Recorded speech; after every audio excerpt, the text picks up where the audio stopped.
Hey, what's up guys? Today I'm going to be making a ring that I've actually got really high hopes for. It's going to be a Mokume Gane ring with an Obsidian finish on it. So that same finish that I put on that superconductor ring that you've probably all seen, and then I've done a Damascus as well as a meteorite one, is going to be the fourth one in the kind of Obsidian series that I'm doing.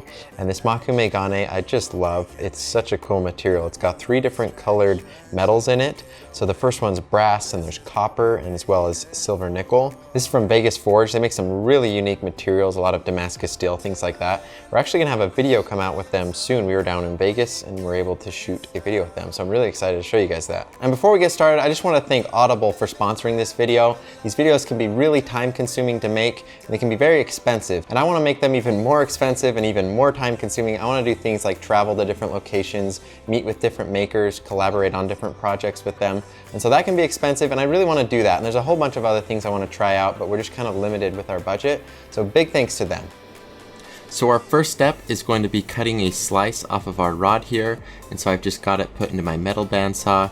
And you can see this is a time lapse, but it isn't sped up that much. It actually goes really fast because these are some soft materials, and that's something that the bandsaw does really well with. So I just have it at a really slow feed rate, but it's able to just cut right through it just because it's such soft materials. And then I'm ready to switch over to my lathe, and this is where I need to drill out the center of it. And so I'm using this center drill here. This is really only meant for making a pilot hole in the disc here. After this, you're supposed to switch over to a drill bit, but I find that it's not really worth the time that it saves, and these aren't that expensive, so I'm able to just cut right through it and then switch over to my boring bar here. And this is just a long, slender tool with a carbide tip on it, and it's able to get inside of that pilot hole we made, and we're able to widen it out to the ring size that we want. You also see I leveled out the side here. The disc I cut is never perfect right off the bandsaw, and so I just trimmed it away a little bit just so we could get a new surface there. That way the ring's a lot more even. And then once I get close to the final diameter that I want, I take much smaller bites out of the metal. That's because it can give me a better surface finish. So I go from taking about 20 thousandths of an inch with every pass that I do to more like 5, even down to like 2 at the very end. So that gives me a really nice finish to start off with. That way I won't have so much work to do with the sanding later.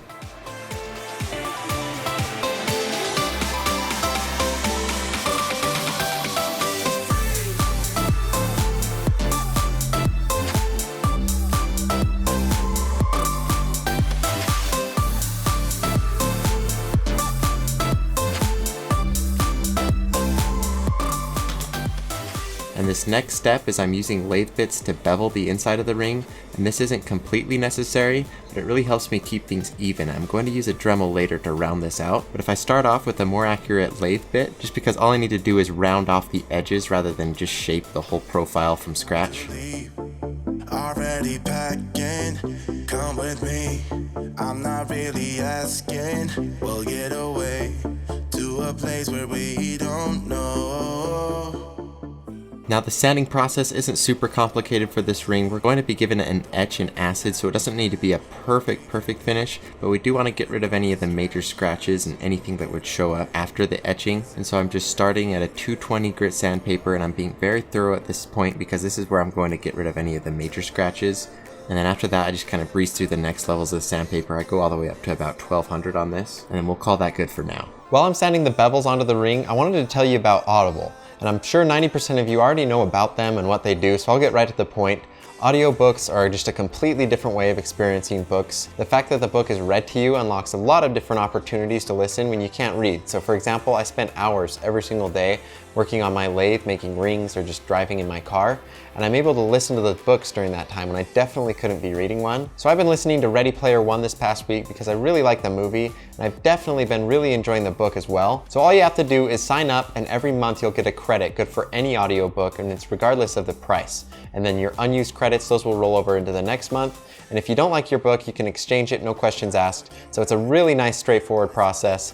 And then the books are yours to keep. So that means if you cancel your subscription, you still get to keep the books after that. So I've worked out a deal with Audible, and for this video, they're offering you guys a good deal. You can get a free audiobook with a 30-day trial membership. So you just go to audible.com/Patrick Adair, or just text Patrick Adair to 500-500. And again, that's just audible.com/Patrick Adair, or text Patrick Adair to 500500. Thanks guys, now back to the ring making. Next, we're ready to switch over to the belt sander, and this is my favorite part by far for these rings. This is where we do the obsidian facets on them, and it's a really time-consuming process, but it's really fun to see the ring take shape. You can see it totally transform from just this rough donut shape that we had earlier, and then I start putting some facets on it. It starts looking a little bit interesting, and once I start really tilting the sanding table, that's where it gets some really cool like 3D rounded bevel effects on it that I really like, and that's what makes these rings so cool, is because they reflect the light at all these different angles, and then they just have this really cool organic kind of geometric looking finish on it. So definitely one of the funnest rings to just see transform while you're making it. And you'll see my process is pretty simple here. I just sand quite a few faces onto the surface of the ring, and then I'll tilt the table a little bit more, and as I'm tilting the table, you'll see that that piece of wood, it gets further away from the belt, and so I need to readjust it with the clamps, and that's why that wood is there in the first place. It's a lot more difficult to move the metal table beneath it, so I just have this slab of wood here and I'm able to adjust it with this clamps a lot quicker.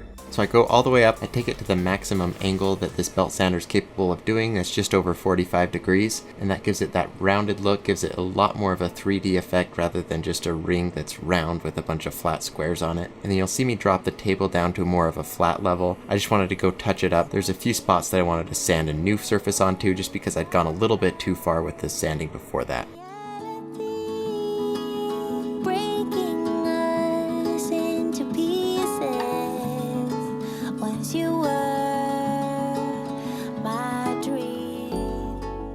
And now before we etch it, I want to polish it to get rid of any of the sharp edges that this has, as well as hide any of the sanding marks, because I was only using a 320 grit sandpaper on my belt sander. I usually try to use more like a 400 grit for this, so I did a really thorough job with the polishing here, and there still are a few streaks that showed through, so definitely something that I want to switch up next time is using that 400 grit. I went and ordered a pack of them right after I finished this ring, because I'd really like to see how this ring would benefit from that. And then once I have the outside all completely polished how I want it, I'm just going to polish up the inside.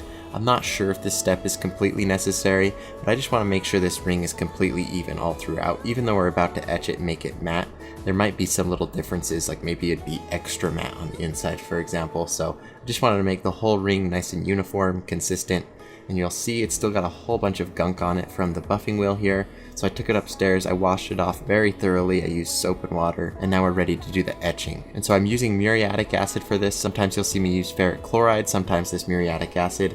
I definitely like the muriatic a lot better for the Mokume Gane. It gives me a lot better of a surface finish. And then when I'm done with it, this is a good tip. Ben actually figured this out. He's one of our ring makers. You don't want to dip it in baking soda water when you're done with it. That has a negative effect on the finish. It kind of makes it splotchy.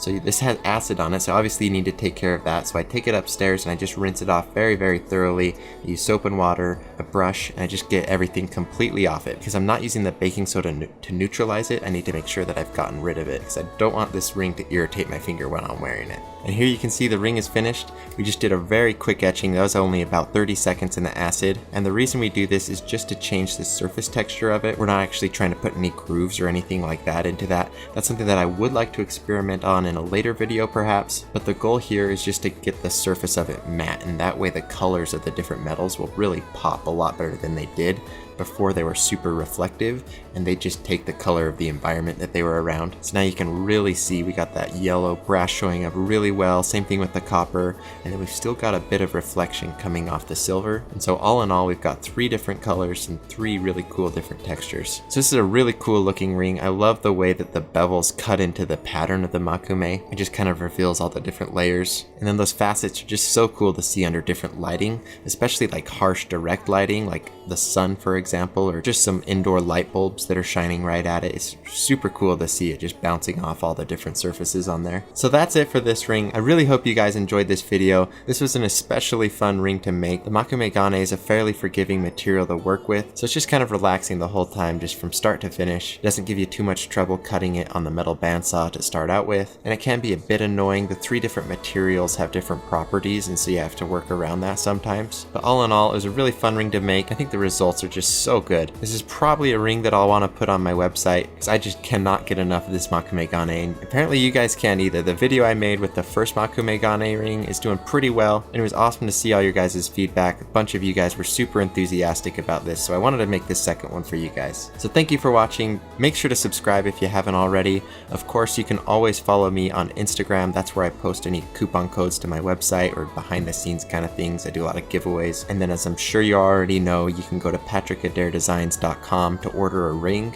or if you want to make rings, you can go to patrickadairsupplies.com. So thank you guys for watching, and I'll see you in the next video.